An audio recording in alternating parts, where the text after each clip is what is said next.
ନମସ୍କାର ଦର୍ଶକ ବନ୍ଧୁ, ମୁଁ ପ୍ରଦୀପ ଆପଣମାନଙ୍କୁ ସ୍ୱାଗତ କରୁଛି ଆଜିର ଆଉ ଏକ ନୂଆ ଭିଡ଼ିଓରେ। ତ ରାଜ୍ୟର ଯେଉଁ କଳାକାରମାନଙ୍କୁ ରାଜ୍ୟ ସରକାରଙ୍କ ତରଫରୁ ମୁଖ୍ୟମନ୍ତ୍ରୀ କଳାକାର ସହାୟତା ଯୋଜନାର ଭତ୍ତା ଟଙ୍କା ପ୍ରଦାନ କରାଯାଉଛି, ସେମାନଙ୍କ ପାଇଁ ଗୋଟେ ଗୁରୁତ୍ୱପୂର୍ଣ୍ଣ ଅପଡେଟ୍ ରହିଛି। ଆସନ୍ତା 10 ତାରିଖ ସୁଦ୍ଧା ଆପଣମାନେ ଯଦି ରାଜ୍ୟ ସରକାରଙ୍କର ମୁଖ୍ୟମନ୍ତ୍ରୀ କଳାକାର ସହାୟତା ଯୋଜନା ମାଧ୍ୟମରେ ମାସିକ ଭତ୍ତା ପାଉଛନ୍ତି, ତାହେଲେ ଆପଣମାନଙ୍କୁ ବର୍ତ୍ତମାନ ଲାଇଭ୍ ସାର୍ଟିଫିକେଟ୍ ଯାହାକି ଆପଣମାନଙ୍କ ବ୍ଲକ ଅଫିସରେ ସବମିଟ୍ କରିବା ପାଇଁ ପଡ଼ିବ। ନୋଟିଫିକେସନ ଆସିଯାଇଛି। ତେଣୁ ଯେଉଁ କଳାକାର ମାନେ ଭତ୍ତା ପାଉଛନ୍ତି ସେମାନଙ୍କୁ ଆସନ୍ତା 10 ତାରିଖ ମଧ୍ୟରେ ନିଜର ଲାଇଭ୍ ସାର୍ଟିଫିକେଟ୍ ନିଜ ବ୍ଲକରେ ସବମିଟ୍ କରିବା ପାଇଁ ପଡ଼ିବ। ତେଣୁ ଏନେଇ ଯାହାକି ଫର୍ମ ମଧ୍ୟ ଆସିଯାଇଛି, ତ ସେଇ ଫର୍ମ ଆପଣମାନେ କେମିତି ଫିଲ୍ଅପ୍ କରିବେ, ଫିଲ୍ଅପ୍ କଲା ପରେ ଆପଣମାନଙ୍କର କେଉଁଠାରେ ସବମିଟ୍ କରିବେ, ଆସନ୍ତୁ ସେ ବିଷୟରେ କିଛି ଇମ୍ପୋର୍ଟାଣ୍ଟ ଅପଡେଟ୍ ଜାଣିବା। ତା ସହିତ ଯଦି ଆପଣମାନେ ପ୍ରଥମ ଥର ପାଇଁ ଚ୍ୟାନେଲକୁ ଭିଜିଟ୍ କରୁଛନ୍ତି, ଭିଡ଼ିଓକୁ ଲାଇକ୍ କରିବେ, ଚ୍ୟାନେଲକୁ ସବସ୍କ୍ରାଇବ୍ କରିବା ସହିତ ପାଖରେ ଥିବା ବେଲ୍ ଆଇକନକୁ କ୍ଲିକ୍ କରି ଅଲ୍ରେ ସେଟ୍ କରିଦେବେ। ତ ରାଜ୍ୟରେ ଯେଉଁ କଳାକାରମାନଙ୍କୁ କ୍ଷୁଦ୍ର କଳାକାର ହୁଅନ୍ତୁ ବା ପୁରାତନ କଳାକାର ହୁଅନ୍ତୁ, ଯେଉଁଟାକି ଗ୍ରାମାଞ୍ଚଳ ଏବଂ ସହରାଞ୍ଚଳରେ ଯେଉଁ କଳାକାରମାନଙ୍କୁ କଳାକାର ସହାୟତା ରାଶି ପ୍ରଦାନ କରାଯାଉଛି, ସେମାନଙ୍କ ପାଇଁ ଏହି ଭିଡ଼ିଓଟି ଗୁରୁତ୍ୱପୂର୍ଣ୍ଣ ଅଟେ।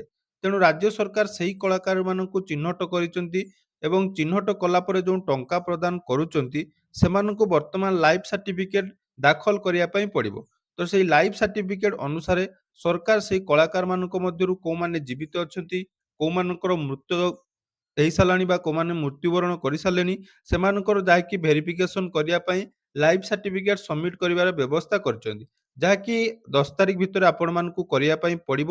ତେଣୁ ନିହାତି ଆପଣମାନେ ଯଦି ଭିଡ଼ିଓଟି ଦେଖୁଛନ୍ତି 10 ତାରିଖ ପୂର୍ବରୁ ଆପଣମାନଙ୍କର ଅଞ୍ଚଳରେ ଯେଉଁମାନେ କଳାକାର ଭତ୍ତା ପାଉଛନ୍ତି ସେମାନଙ୍କ ସହିତ ଭିଡ଼ିଓଟି ସେୟାର କରିଦେବେ। ତ ଦେଖିପାରୁଥିବେ ବର୍ତ୍ତମାନ MKSY ରୁଲ୍ 2018ର ଧାରା 10 ଅନୁସାରେ ଜୀବିତ ପ୍ରମାଣପତ୍ର ଯେଉଁଟାକି ଆପଣମାନଙ୍କୁ ଦେବା ପାଇଁ ପଡ଼ିବ। ତେଣୁ ରାଜ୍ୟ ସରକାରଙ୍କର ଓଡ଼ିଆ ଭାଷା ସାହିତ୍ୟ ଏବଂ ସଂସ୍କୃତି ବିଭାଗ ଦ୍ୱାରା ମୁଖ୍ୟମନ୍ତ୍ରୀ କଳାକାର ଯୋଜନା ସହାୟତା ଅନୁସାରେ ଆପଣମାନଙ୍କର ଏଠି କ'ଣ ରହିବ ନା ଜିଲ୍ଲାର ନାମ ରହିବ, ଯଥାତ୍ ଆପଣମାନଙ୍କର ଯେଉଁ ଜିଲ୍ଲା ସେ ଜିଲ୍ଲାର ନାମ ଲେଖିବେ। ତାପରେ ପାଉଥିବା ଯେଉଁ କଳାକାର ତାଙ୍କର ନାମ ରହିବ, ଶ୍ରୀ ବା ଶ୍ରୀମତୀ ତାଙ୍କର ନାମ ରଖିବେ। ତାପରେ ଆପଣମାନଙ୍କର ପିତା ବା ସ୍ୱାମୀ ତାଙ୍କର ନାମ ଏଠି ଆପଣମାନଙ୍କର ଲେଖିବେ। ତାପରେ ଗ୍ରାମ, ପୋଷ୍ଟ, ଭାୟା, ଥାନା, ଜିଲ୍ଲା ଏବଂ ବ୍ୟାଙ୍କ ଜମା ଖାତା ଯେଉଁଥିରେ ଆପଣମାନଙ୍କର କଳାକାର ଭତ୍ତା ଆସୁଛି, ସେଇ ଜମା ଖାତାର ନମ୍ବର ଏଠି ଆପଣମାନେ ଦେବେ। ତା ସହିତ ବ୍ୟାଙ୍କ ଶାଖାର ନାମ ଲେଖିବେ। IFSC କୋଡ୍ ଯେଉଁଟାକି ଆପଣମାନଙ୍କର ଟଙ୍କା ବର୍ତ୍ତମାନ ଆସୁଛି ସେଇ ବ୍ୟାଙ୍କର IFSC କୋଡ୍ ଦେବେ ଏବଂ ନିଜର ଆଧାର କାର୍ଡର ନମ୍ବର ଏଠି ଆପଣମାନଙ୍କର ଦେବେ ଏବଂ ସିଏ ବର୍ତ୍ତମାନ ଜୀବିତ ଅଛନ୍ତି ଏଇଟା ବୋଲି ଆପଣମାନଙ୍କର ଫର୍ମ ଫିଲ୍ଅପ୍ କରିବେ। ଫର୍ମ ଫିଲ୍ଅପ୍ କରିସାରିଲା ପରେ ଦେଖନ୍ତୁ ଏଠି ଆପଣମାନଙ୍କର ଏଇ ସାର୍ଟିଫିକେଟ୍ ଆପଣମାନଙ୍କୁ କିଏ ପ୍ରଦାନ କରିବେ, সেই ସାର୍ଟିଫିକେଟ୍ ଆପଣମାନଙ୍କୁ ଦେଖନ୍ତୁ ଏଠି ପୁରା କ୍ଲିୟରଲି ମେନସନ୍ କରାଯାଇଛି ଯେ ଏହି ପ୍ରମାଣପତ୍ର କୌଣସି ସାଂସଦ, ବିଧାୟକ, ପଞ୍ଚାୟତ ସମିତି, ବିଜ୍ଞାପିତ ଅଞ୍ଚଳ ପରିଷଦ, ନଗରପାଳିକାର ଚେୟାରମ୍ୟାନ୍ ବା ଅଧ୍ୟକ୍ଷ, ତା ସହିତ ଗେଜେଟେଡ୍ ସରକାରୀ ଅଧିକାରୀଙ୍କ ଦ୍ୱାରା ପ୍ରଦାନ କରାଯାଇଥିଲେ ଗ୍ରହଣୀୟ ହେବ।